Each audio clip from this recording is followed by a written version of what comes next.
Annie, what was that? What was what? That voice just now. What was it? If you build it, he will come. That voice from Field of Dreams became one of cinema's most quoted lines, except half the planet swears it says they will come instead. Welcome to the Mandela Effect's favorite baseball movie, where Kevin Costner built a diamond in his cornfield and somehow made every grown man in America cry about their dad.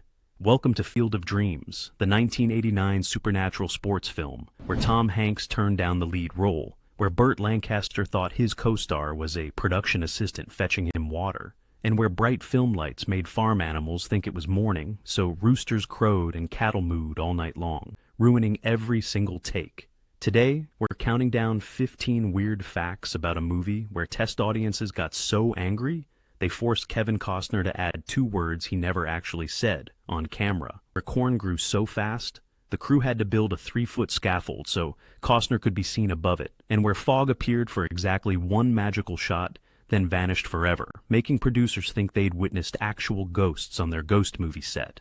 Before we step onto the diamond, smash that like button and subscribe for more behind-the-scenes chaos about the movies that made the 1990s believe in baseball magic and father-son redemption.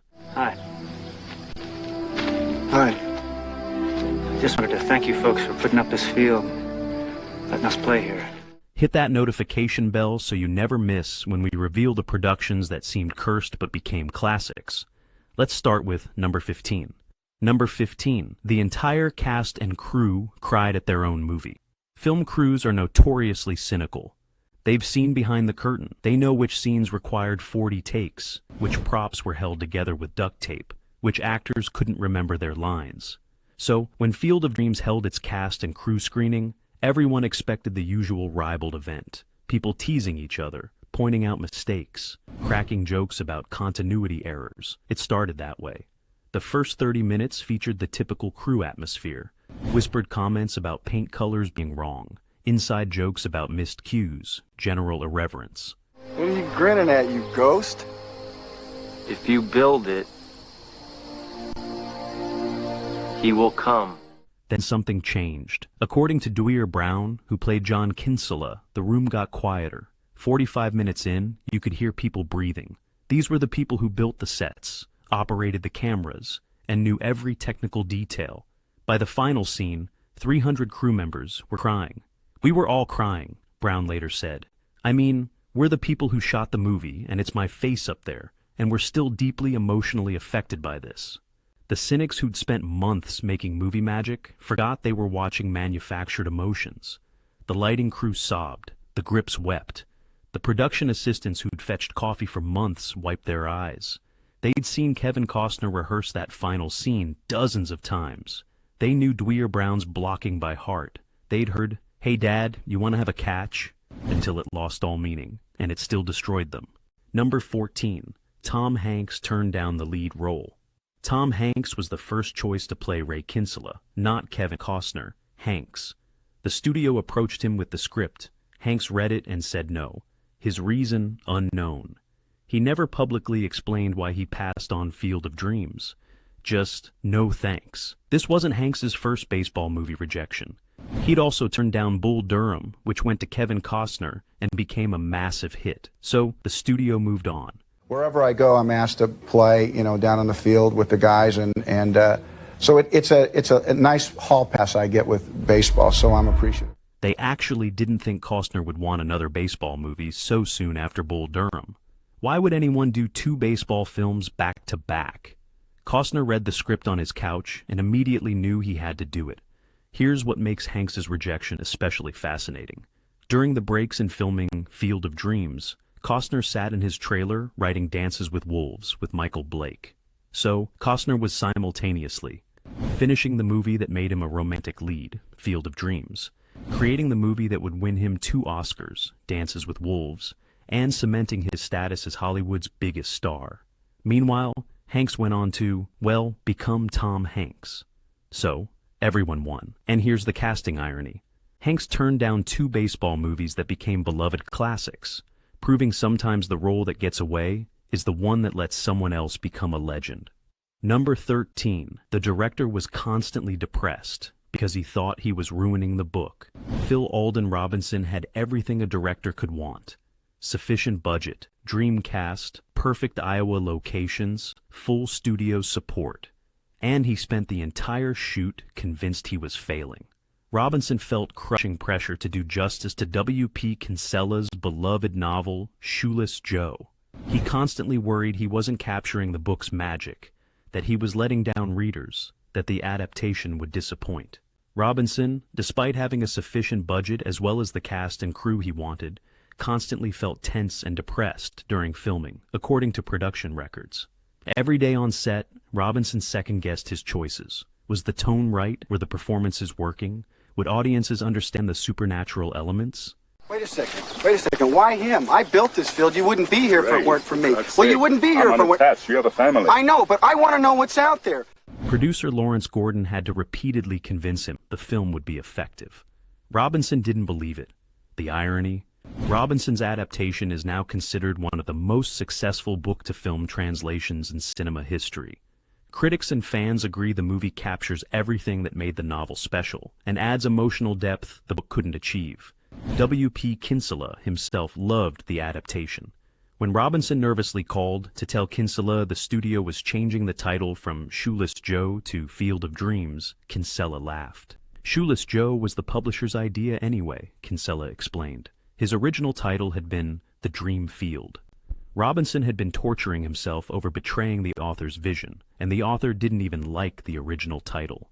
Number 12, they irrigated the corn, so well that Ken Costner had to walk on a 3-foot scaffold to be seen above it. The summer of 1988 brought a massive drought to Iowa. Nobody's corn was growing. The production schedule was built entirely around having tall cornfields, and there was no corn. Director Phil Alden Robinson panicked. They'd scheduled all the cornfield scenes for late in the shoot, assuming the corn would be Kevin Costner's height by then. But with no rain, they had barren fields and a ticking clock. The production crew got creative. They dammed up a creek on the Lansing family farm. They trucked in water from nearby sources. They irrigated those fields like their jobs depended on it. Okay, you must have heard that. Sorry. Hey, come on in to dinner. Which they did. The irrigation worked. The corn started growing. Crisis averted. Except they might have irrigated a little too well. The corn grew so fast it shot past Costner's height. Way past. When it came time to film the scene where Ray walks through the cornfield hearing the voice, Costner disappeared completely into stalks that towered over his 6'1" frame, so the crew built a 3-foot-tall scaffold platform between the corn rows. Costner walked on apple boxes and wooden planks elevated 3 feet in the air just so his head would be visible above the corn. They'd gone from, "We have no corn," to, "We have so much corn we can't see our star," in a matter of weeks. Number 11. Farm animals thought the bright lights meant morning and ruined every night scene with mooing and crowing. Filming night scenes requires massive lights. Industrial-strength illumination that turns midnight into noon for the cameras. The Field of Dreams crew set up their lights for the baseball game sequences. Huge banks of lights flooded the farm. Then the roosters started crowing, and the cattle started mooing. The farm animals on surrounding properties saw those lights, and their tiny animal brains concluded, "It's morning! Time to make noise!" Roosters crowed, cows bellowed, the sound crew's worst nightmare. Every single night scene had unusable audio. You couldn't hear the dialogue over the barnyard symphony. Jackson, this is my wife Annie, and my daughter Karen. Ma'am? Hi. Are you a ghost? The production had 2 choices: somehow silence every farm animal within earshot, or re-record all the dialogue later. They chose option 2. Every line of dialogue from every night scene had to be looped in post-production. The actors came back months later to re-record their performances, trying to match their lip movements from scenes they'd filmed half a year earlier. It was tedious, expensive, and time-consuming. But you can't exactly explain to a rooster that this is a closed set. The final film's audio is seamless. You'd never know that James Earl Jones's powerful monologues and Kevin Costner's emotional moments were all recorded in a sound booth months after filming. And here's the animal irony. A movie about magical baseball ghosts appearing from cornfields was nearly ruined by very real chickens who couldn't tell the difference between sunrise and cinema. Number 10. Burt Lancaster. Thought Timothy Busfield was a production assistant and had him fetching water. Burt Lancaster was Hollywood royalty, an Oscar winner, a legend. At 74, he'd starred in classics for decades and knew how film sets worked. Timothy Busfield was a working actor, respected, talented, but not exactly a household name yet. When Busfield arrived on set, Lancaster had no idea he was part of the cast. Lancaster saw this guy standing around and assumed he was crew. So Lancaster did what major stars do. He asked the guy to fetch him some water and a chair. Busfield obliged. Because what else do you do when Burt Lancaster asks you for something? You get him water. This went on for a while. Chance to squint at a sky so blue that it hurts your eyes just to look at it. To feel the tingle in your arm as you connect with the ball. Lancaster making requests, Busfield fulfilling them. A perfectly functional star and assistant relationship. Then they called Busfield to set for his scene. With Lancaster. Lancaster's face when he realized the production assistant he'd been ordering around was actually his co-star? Priceless. To his credit, Lancaster found it hilarious. He and Busfield became friends. Instead of sitting in his trailer between takes, Lancaster would come out in 100-degree heat, wearing a wool suit and sit in a chair on set telling stories. And here's the generation's irony. The biggest movie star of the 1950s didn't recognize the working actor of the 1980s. But that mistake created a friendship neither man expected. Number 9. The Fog That Made Shoeless. Joe's first appearance, magical, appeared for exactly one shot. The scene where shoeless Joe Jackson first emerges from the corn is one of the most beautiful shots in the entire movie. There's a dreamlike fog hanging over the field, creating an ethereal, supernatural atmosphere. Producer Charles Gordon received calls after the film's release asking who created that fog effect. What company did the special effects? How much did it cost? Gordon had to tell them the truth. Nobody created it. They were filming Ray Liotta's first appearance as Shoeless Joe. The crew was set up. The lights were positioned. Everyone was ready. Then fog rolled across the field from left field. It hung there, perfectly positioned, creating exactly the mood they needed. Even Wrigley Field. Makes it harder to see the ball. Yeah, well, the owners found that more people could attend night games. Owners. Director Phil Alden Robinson saw it and immediately started shooting. They captured the scene while the fog cooperated. Then the fog drifted away. It never came back. No one could explain where the fog came from. There was no weather pattern that should have produced it. It appeared, hung around for one perfect shot, then disappeared. Kevin Costner later said it felt mystical. The kind of thing you always hope happens that you can't count on in a movie.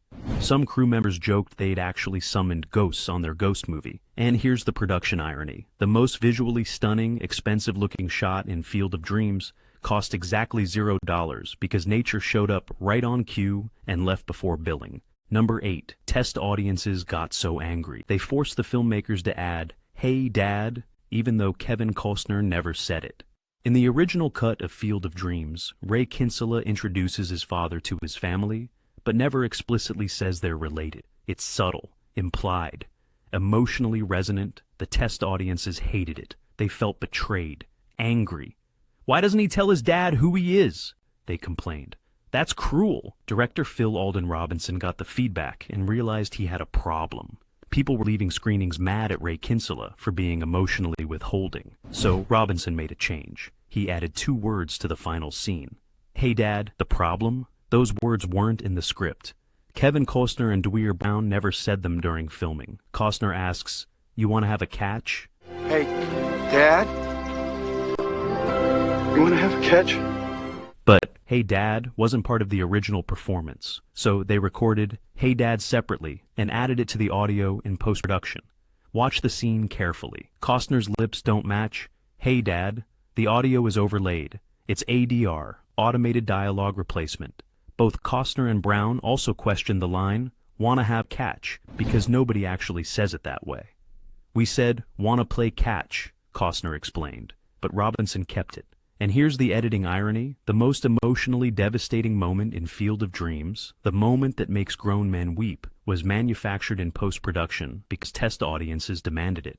Number 7. The film's title was changed because test audiences thought Shoeless Joe sounded like a movie about a homeless person. The movie was filmed under the title Shoeless Joe, the same as W.P. Kinsella's novel. Makes sense, right? Adapt the book, keep the title, then test audiences saw it. Their feedback was unanimous.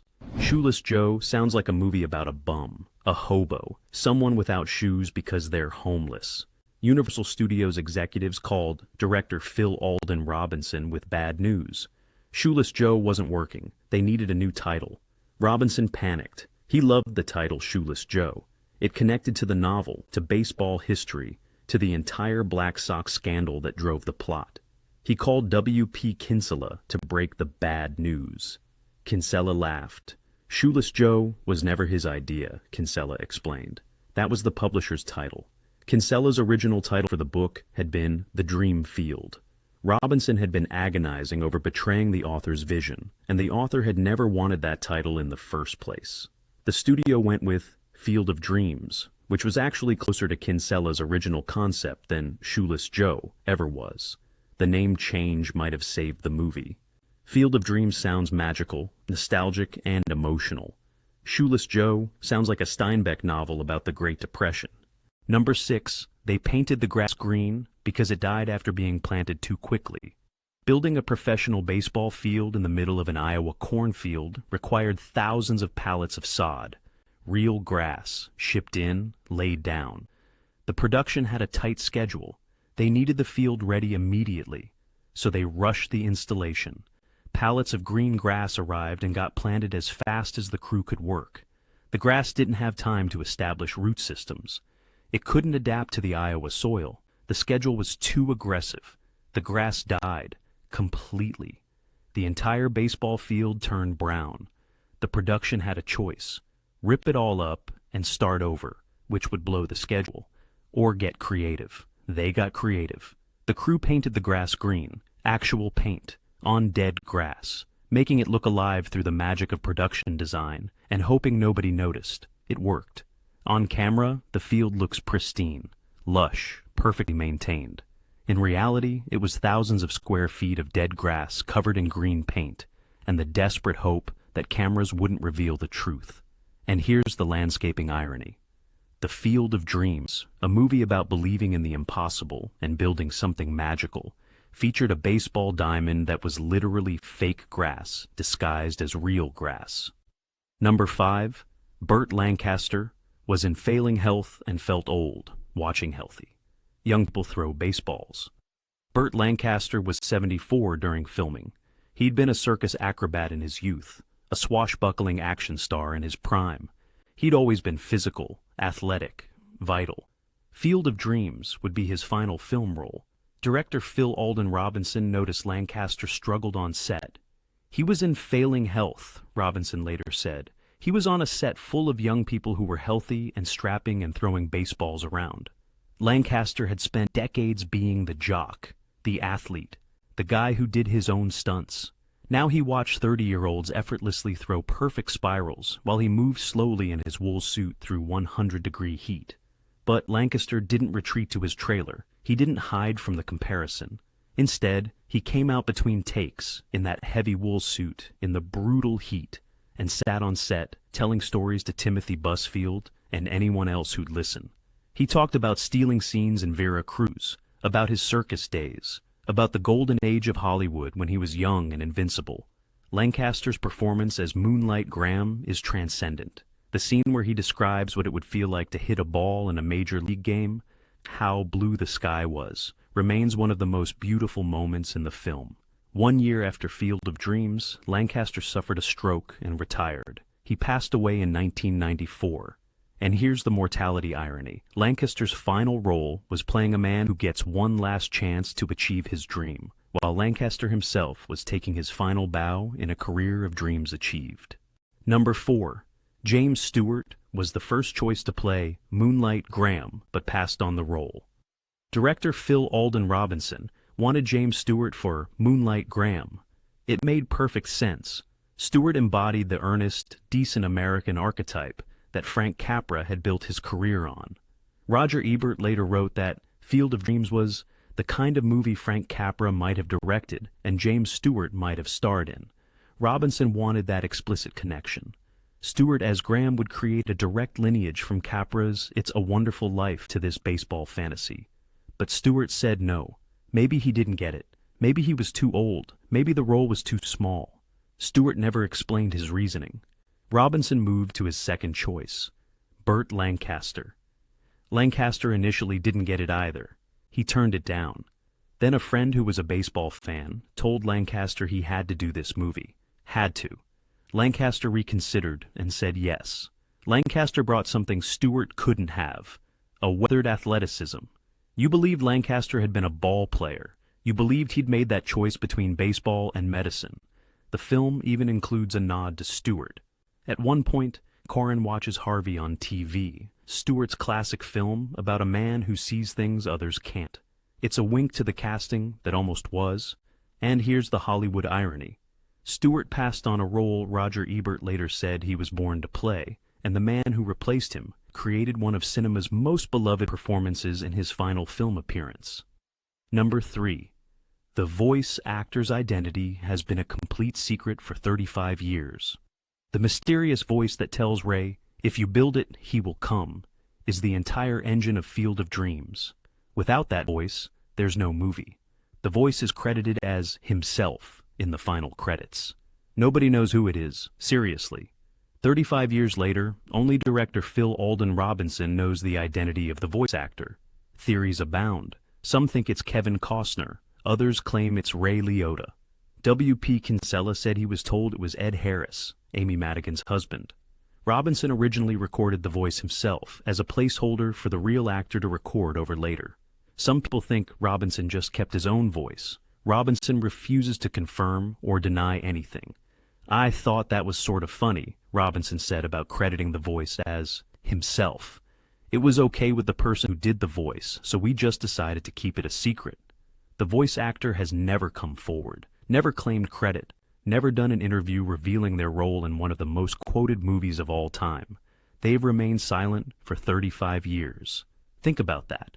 This person voiced one of AFC's greatest movie quotes of all time, number 39 on their list. And they've never told anyone. Maybe it's in their contract. Maybe they just enjoy the mystery. Maybe they're waiting for the perfect moment to reveal themselves. And here's the Hollywood irony. The voice that told Ray to build something impossible remains an impossible mystery, adding one more layer of magic to a movie built on belief in the unexplainable. Number 2. The final scene required 1,500 cars, driven by local extras who followed radio instructions to flash their lights. The ending of Field of Dreams shows a line of car headlights stretching to the horizon, thousands of people coming to Ray's field. People will come, Ray. Director Phil Alden Robinson envisioned this shot. During a lunch with the Iowa Chamber of Commerce, he described what he wanted: headlights visible for miles along the horizon. The shooting of the final scene became a community event. The film crew announced the shoot via local radio. They invited anyone with a car to participate. A production assistant drove from the set into town and measured the distance, calculating they'd need 1,500 cars to fill the shot. The night of filming, Dyersville blacked out the town. No streetlights. Complete darkness, except for the film set.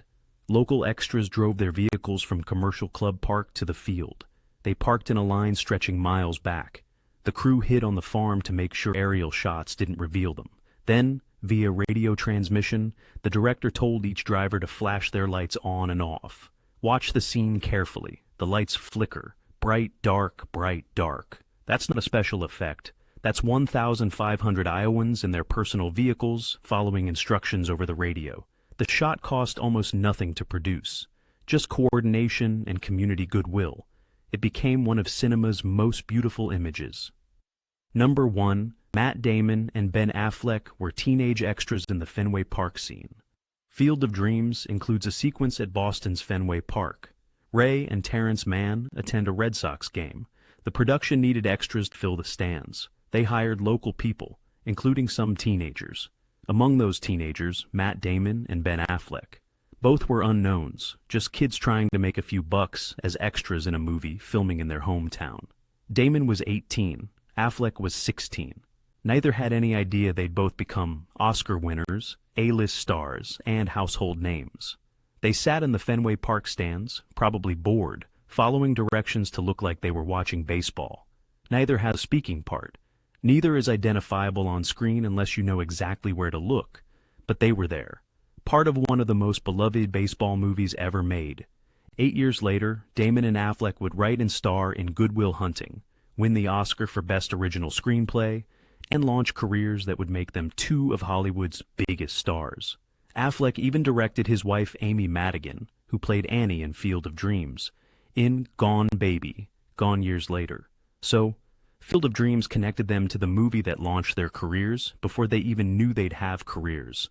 And there you have it, 15 weird facts about Field of Dreams. Which facts surprised you the most? Drop your thoughts in the comments and let us know what hit you hardest.